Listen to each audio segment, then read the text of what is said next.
Я, пожалуй, к ней пока что не буду приближаться. Нужно вообще понять, что это такое. А, кстати, судя по звуку, она вроде... Где-то бегает.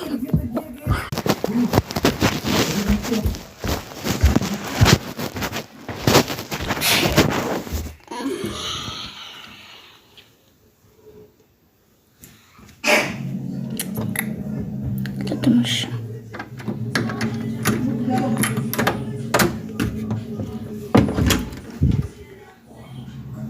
Никого.